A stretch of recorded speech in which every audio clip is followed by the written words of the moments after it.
નમસ્કાર, ન્યૂઝરૂમ સાથે આપનું સ્વાગત. હું કિશન. વાત કરવી છે આજે ગુજરાતની અંદર પકડાયેલા ડુપ્લિકેટ લાયસન્સોની. જી હા, ગેરકાયદેસર રીતે ગુજરાતમાં ખોટા ડોક્યુમેન્ટના આધારે મણિપુર અને આસામ, નાગાલેન્ડથી લાયસન્સ એ ગુજરાતમાં લાવવામાં આવતા હતા અને એનો સૌથી મોટો જે પર્દાફાશ છે અત્યારે ન્યૂઝરૂમ કરવા જઈ રહ્યું છે.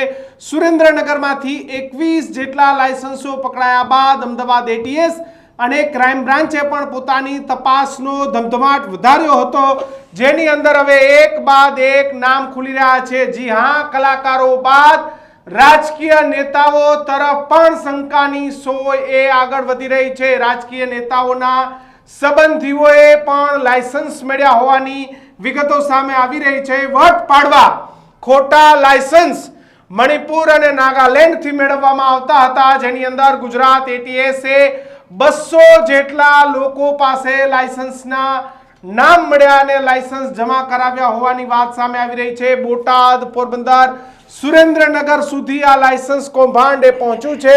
હથિયાર બનાવતી લાયસન્સ ઇસ્યુ કરવા મામલે સૌથી મોટો ખુલાસો થયો છે. કલાકાર બાદ રાજકીય નેતાઓના સગાવાલા ગ્રુપ સર્કલનું નામ પણ સામે આવ્યું છે. ખોટા ડોક્યુમેન્ટના આધારે નાગાલેન્ડની એજન્સીઓ સાથે સેટિંગ કરી અને હરિયાણાના લાયસન્સ ડીલર પાસેથી ગુજરાતના લોકો એ લાયસન્સ મેળવતા હતા, જેને લઈને સૌથી મોટો જે ખુલાસો છે, જે તપાસ છે એટીએસ કરી રહી છે. પરંતુ અત્યાર સુધી એટીએસ ચૂપ છે, કારણ કે નેતાઓ સાથે સંકળાયેલા, સરકાર સાથે સંકળાયેલા, રાજ્યના દિગ્ગજ મંત્રીઓ, સંત્રીઓ અને તંત્રીઓ સાથે જોડાયેલા જે લોકો છે, જે રાજનેતાઓ છે, એ રાજનેતાઓના નામ પણ આમે સામે આવ્યા છે.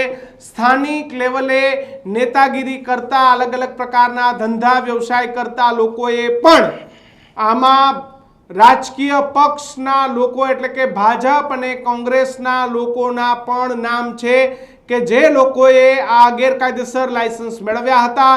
ગુજરાતના નામાંકિત કલાકારોના નામ પણ છે કે જે નામાંકિત કલાકારોએ પોતાના વટ ખાતર, વટ માટે થઈ અને ખોટા કાગળ ઊભા કરીને, એટલે કે મણિપુર અને નાગાલેન્ડમાં તેઓ વ્યવસાય કરે છે, તેઓ ધંધો કરે છે અને સુરક્ષાના કારણોસર તેઓને લાયસન્સની જરૂરિયાત છે. એટલે કે ગુજરાતમાં પણ તમનચેપે ડિસ્કો થતો હતો.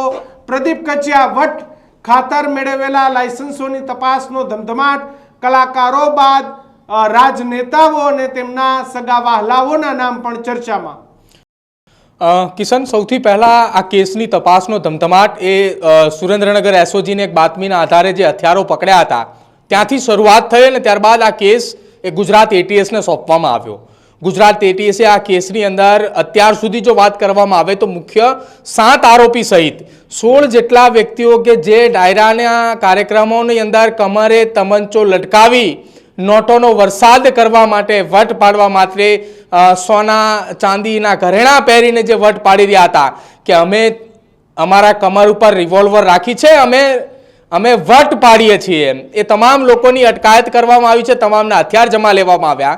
જ્યારે ગુજરાત એટીએસની 4 થી વધારે ટીમ આ કેસની અંદર તપાસ કરી રહી હતી તો સૌથી પહેલા એ વાત કિશન જણાવું કે પોરબંદર, સુરેન્દ્રનગર, બોટાદ, ભાવનગર આ 4 જિલ્લાઓ એટીએસની રડારમાં છે.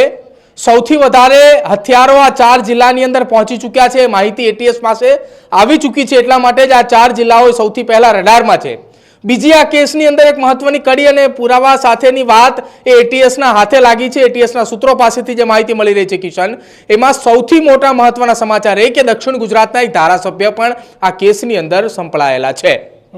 એ ધારાસભ્ય પાસે પણ રિવોલ્વર છે અને એ રિવોલ્વર પણ નાગાલેન્ડ અને મણિપુરના જે બોગસ બનાવટી લાયસન્સ છે તેના આધારે તેમની પાસે છે.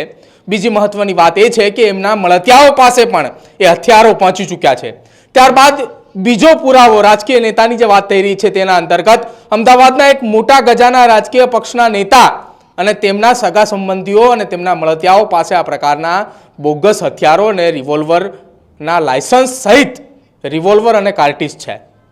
હવે ત્રીજા નંબરે વાત ચાલી રહી છે સુરેન્દ્રનગર જિલ્લાની અંદર.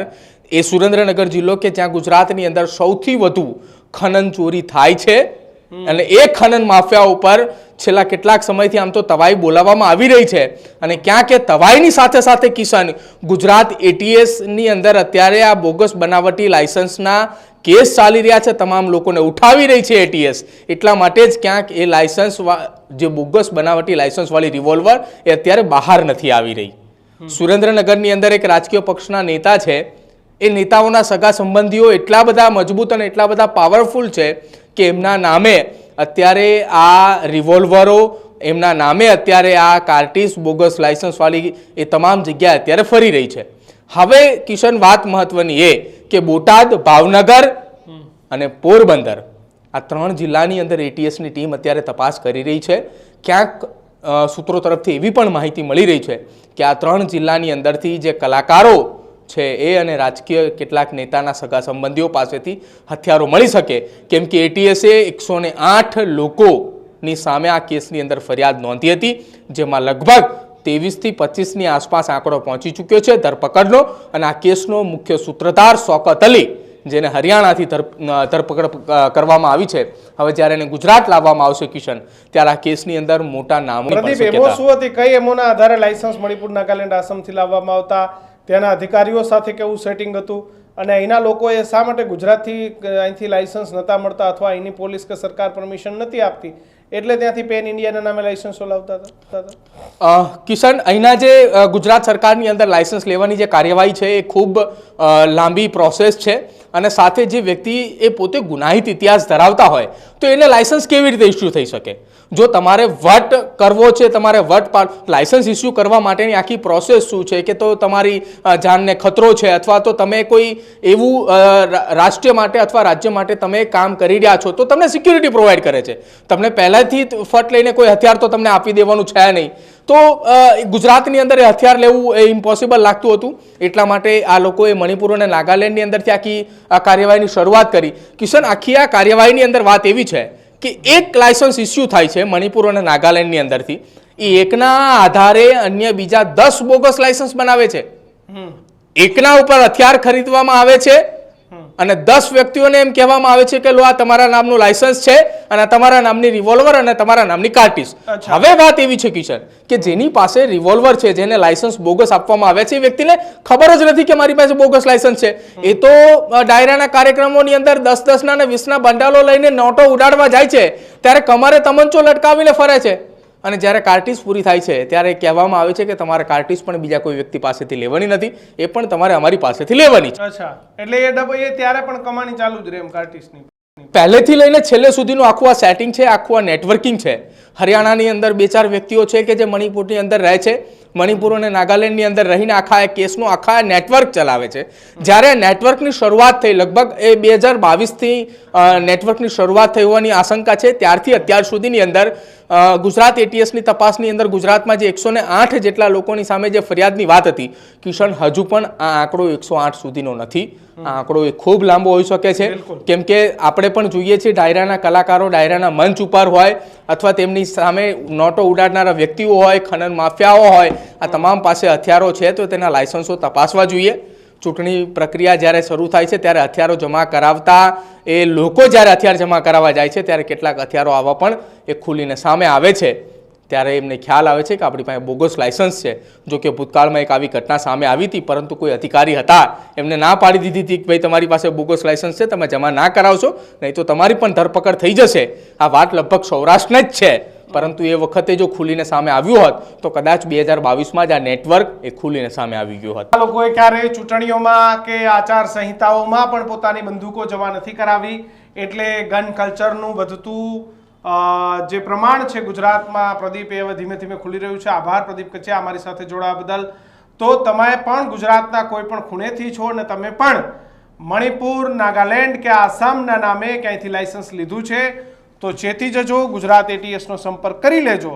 તમે નિર્દોષ હોઈ શકો છો, તમારો વાંક નથી હોઈ શકતો, પણ તમને તમારો હથિયાર રાખવાનો શોખ એ મોંઘો પડી શકે છે, કારણ કે તમે ખોટી રીતે હથિયાર વસાવ્યું છે.